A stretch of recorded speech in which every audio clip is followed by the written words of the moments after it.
بسم اللہ الرحمن الرحیم وصلی اللہ علی سیدنا محمد وآلہ الطیبین الطاہرین واللعن الدائم علی اعدائہم اجمعین۔ آج اس مختصر سی گفتگو کا موضوع ائمہ علیہ السلام اور معصومین علیہ السلام کی قبور کی زیارت ہے۔ ویسے تو یہ بات ہم سب کو پتہ ہے اور ہم سب کے علم میں ہے کہ معصومین علیہ السلام کی زیارات کے سلسلے میں بے تحاشا احادیث وارد ہوئی ہیں، اور ملت اسلامیہ کا یہ متفقہ فیصلہ ہے کہ اہل بیت رسول اور رسول خدا صلی اللہ علیہ وآلہ وسلم کی خاندان سے تعلق رکھنے والی ہستیاں اور خود رسول خدا صلی اللہ علیہ وآلہ وسلم کی قبر مطہر کی زیارت کا بے تحاشا ثواب ہے، بے تحاشا برکتوں کا حامل ہے یہ عمل زیارت۔ اور احادیث شاید سینکڑوں کی تعداد میں ہو، ہزاروں کی تعداد میں ہو ایسی احادیث، لیکن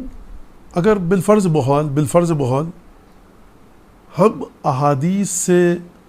قطع نظر گفتگو کرنا چاہیں، کیونکہ معاشرے میں مختلف سوچ اور مختلف افکار کے حامل لوگ موجود ہیں، تو اگر ہم احادیث سے قطع نظر اور احادیث کو ہٹا کر گفتگو کرنا چاہیں تو یہ ایک بہت بڑا سوال شاید کسی جدید تعلیم پانے والے شخص کے ذہن میں آ جائے کہ اس سے ہٹ کر بھی زیارت کی فضیلت اور زیارت کا کوئی ثواب یا زیارت کا کوئی اثر ہے یا نہیں ہے۔ دیکھیے، اس کے لیے ہمیں انسانی فطرت اور انسانی طبیعت، انسانی مزاج کو دیکھنا ہوگا کہ کیا انسانی مزاج اور انسانی طبیعت میں، انسانی فطرت میں کوئی ایسی چیز ہے کہ جو ہمیشہ ایک بہترین کردار کے مالک انسان کی متلاشی ہو۔ کیا انسان کسی بھی مذہب سے تعلق رکھتا ہو، حتیٰ لادین ہو، کسی مذہب سے تعلق نہ رکھتا ہو، حتیٰ دہریہ ہو، ملحد ہو، ایتھیسٹ ہو، کیا اس کی فطرت میں، اس کی طبیعت اور اس کے مزاج میں ایسا کوئی خانہ خالی ہے کہ جس میں وہ ایک ایسے صاحب عمل، باکردار اور انسانی صفات کے سلسلے میں بلند ترین صفات کے مالک انسان کو ڈھونڈ رہا ہو، جس کے ذریعے وہ اپنی ذات کو، اپنی فطرت کو، اپنے مزاج کو، اور یوں کہیے اپنی جبلت کو، اگر یہ کہا جا سکے، بہتر سے بہتر بنا سکے۔ اس بات کو مد نظر رکھتے ہوئے معصومین علیہ السلام کی زیارت کی جانب ہم بڑھتے ہیں اور اس موضوع کے بارے میں تھوڑی بہت گفتگو مختصر انداز میں پیش کرنے کی کوشش کرتے ہیں۔ دیکھیں، انسان ہمیشہ ایک موٹیویشنل فیکٹر کا متلاشی ہے، اور مخصوصاً یہ فیکٹر اور یہ چیز اس وقت بہت زیادہ شدید ضرورت میں تبدیل ہو جاتی ہے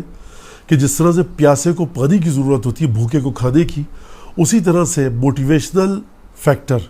کی ضرورت انسان کو اس وقت ہوتی ہے جب وہ زندگی کے بدترین گھمبیر ترین مسائل میں پھنسا ہوا ہو۔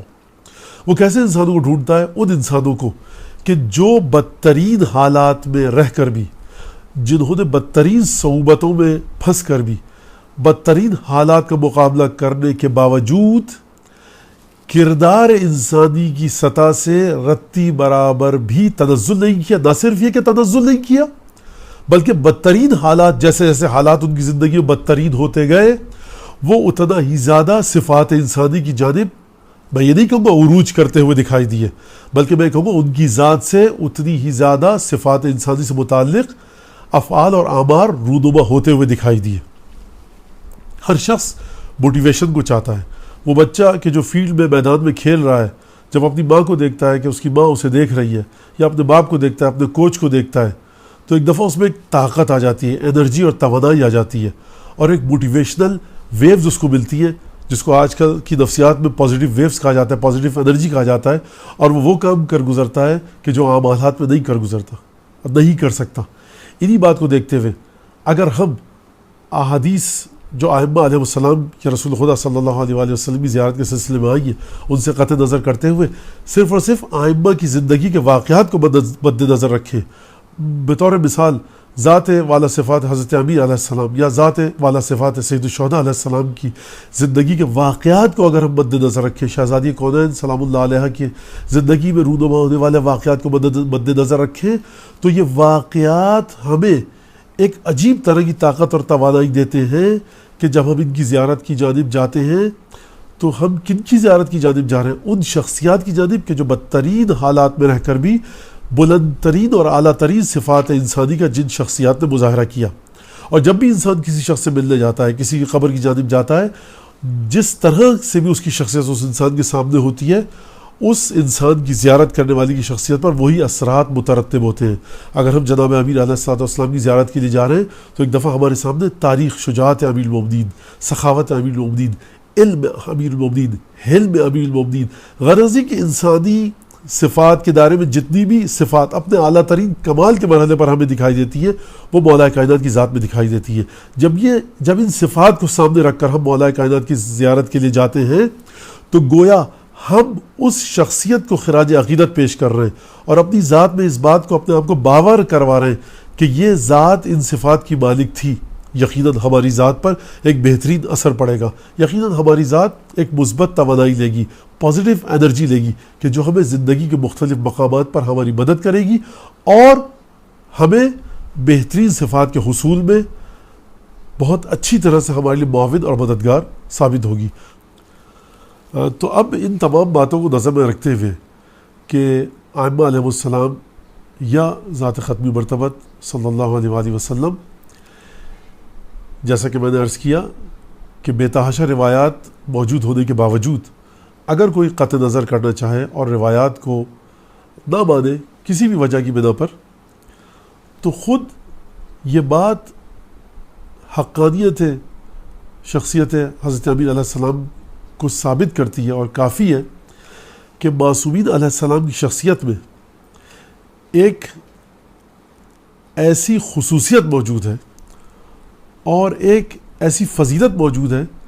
کہ حتیٰ جو شخص خدا کو نہ مانے وہ شخص تاریخ معصومین کو پڑھ کر یہ کہہ سکتا ہے کہ یہ شخص اور یہ ہستی انتہائی بلند ترین اعلیٰ صفات کی مالک تھی۔ آسان عبارت میں یا ایک دوسرے الفاظ میں یا دوسری عبارت میں یہ کہا جا سکتا ہے کہ معصومین علیہ السلام کی شخصیت اس انسان کو بھی ایڈریس کرتی ہے، اس انسان کو اپنی طرف اٹریکٹ کرتی ہے، کھینچتی ہے اور اپنی زیارت کے لیے آنے پر مجبور کرتی ہے کہ جو شخص کسی بھی قسم کے دین کو نہ مانتا ہو، اور ائمہ کی شخصیت میں یہ طاقت اور یہ فضیلت موجود ہے